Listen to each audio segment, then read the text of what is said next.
This is Real News Media TV, coverage you can trust. Please like, share, subscribe, and hit the notification bell. Select all for daily news updates. Good night, Real News Media TV family. Welcome back to the channel for another news update for November 12, 2022. And in the news tonight, hotel bartender accused of raping U.S. student. A 25-year-old bartender employed at a popular St. James-based hotel was charged with rape following an incident with a female guest on the property. The accused is Undone Row of a Duanville, Trelawney address. According to a reliable source, the woman, who is an 18-year-old student visiting from the United States of America, reportedly went to the bar at the hotel where she was staying on Thursday to request a drink. After reportedly receiving her drink from Rowe, she was allegedly followed into a restroom and violated. A report was made to the Barnet Town Police Station and Rowe was arrested. Rowe was formally charged on Friday after he was pointed out by the complainant during an ID parade, the news source stated. Teen found dead on Port Royal Road. Approximately 18 hours after she twice pranked one of her nephews that she was dead, Shamoya Miller truly passed away, leaving her family shattered, desperate, and angry. The 17-year-old's body was found along the Port Royal Main Road in Kingston on Thursday about 9:30 a.m. The police say that about 6:45 p.m., Shamoya left home to visit a friend on Wilder Street. However, after a few hours, relatives grew concerned when repeated calls to the teen's cell phone went unanswered. Sometime around 11 p.m., a body fitting her description was found along the roadway. Shamoya's sister, Michelle Riley, 27, was distraught at the family home in Almond Town, Kingston. Wednesday when I came home, she said to me, "Michelle, you know me prank Jazier say me dead and me catch him reaction. Him cry, him cry, him cry. Him slap me in my face and open my eye and say, me fi wake up. And that's the part that really tear me up," she said, adding that Shamoya then did it again. She said that her sister was eating dinner when she suddenly decided to leave the house, saying, "Me go run a wild street." Me never reprimand her or say anything because true we used to live a wild street. She still have her friends there. So me never have a problem because she go around there regularly and come back, Riley said. However, she said she became suspicious when her daughter returned home without Shamoya. The teen reportedly left her friend to go to Arnold Road to meet up with a man. Shamoya's friend told me that she came and talked to her a little on her balcony when she got a call. She said she answered the phone and said to the person, "May I come?" Riley said. Shamoya was to return to Kingston Technical High School this Tuesday to resit 2 exams. She wanted to do nursing by School of Excellence, but she was iffy, so I told her to try a few subjects first before going there, Riley said. She said that their mother is in Canada and Shamoya's dad is in Trelawney.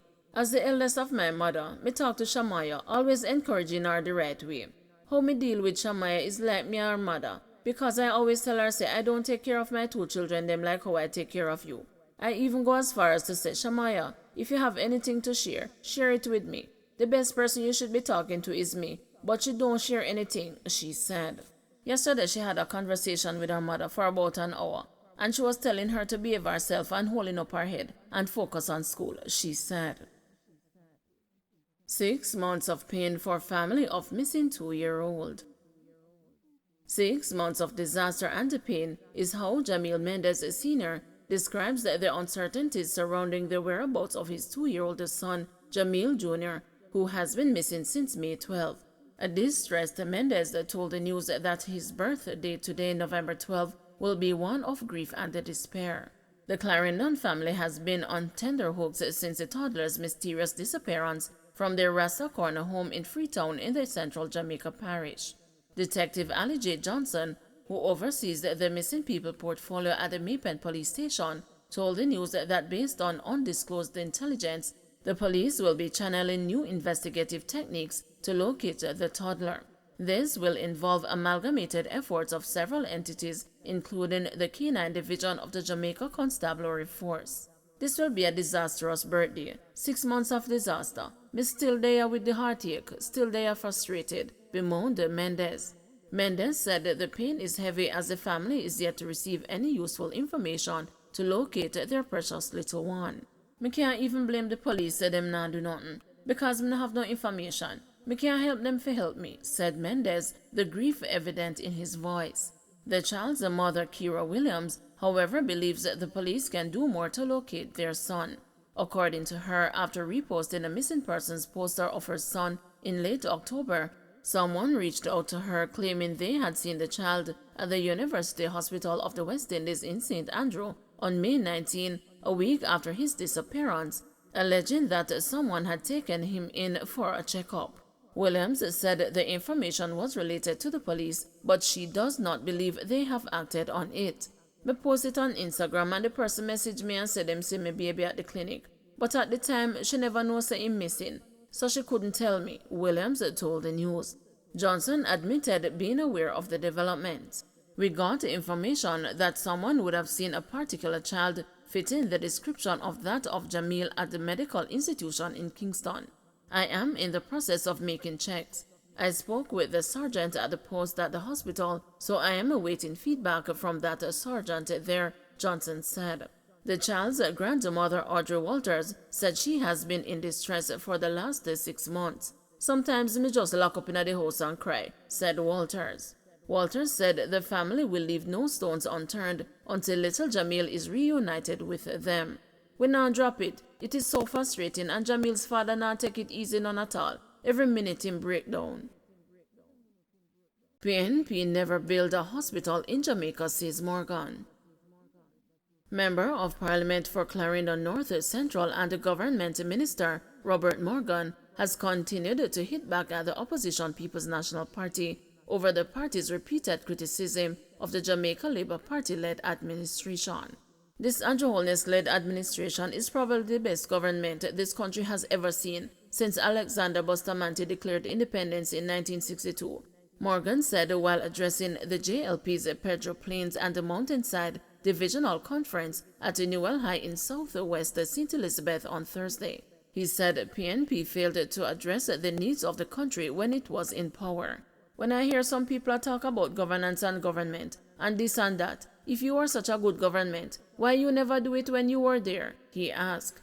PNP never built a hospital in Jamaica. We built a Cornwall Regional, Bustamante Children's Hospital, Maypen Hospital, Chapelton Hospital, Morgan added. He pointed to the ongoing construction of the Southern Coastal Improvement Project, including roadworks in St. Thomas and the Maypen to Williamsfield, the leg of Highway 2000 between Clarendon and Manchester. Remember in the 90s and in the 2000s, every single night you watch a TV, people at Black Road say road bad. You think say where you are say no bad? He said. When me look on the highway where built from Clarendon go all the way up at Williamsfield. When me look on St. Thomas where them say is a forgotten parish, I only JLP remember it. Morgan criticized the opposition for its continued calls for the Minister of Health and Wellness, Dr. Christopher Tufton, to resign, following reports that 12 neonates died in a recent outbreak of Klebsiella pneumonia infections at the Victoria Jubilee Hospital, Jamaica's major maternity hospital. He pointed to what is known as the dead baby scandal, in which 18 preterm babies in the public health system and the then health minister, Dr. Fenton Ferguson, was removed from his post. When I sat and watched Parliament when we found out that babies were dying, and a man stood up in Parliament and said, "These are not babies in the real sense. How can you compare that man with Christopher Tufton?" he asked. When the pandemic leak, a Christmas year airport a collect vaccine to protect us. A Christmas year build new section a hospital to protect us. A Christmas year employ more doctors and nurses to protect us. If you compare Christopher Tufton and Fenton Ferguson, you see chalk and you see cheese, added Morgan. He is awaiting Prime Minister Andrew Holness to call the local government elections, which are due by February 2023. Me just a wait for Andrew call it.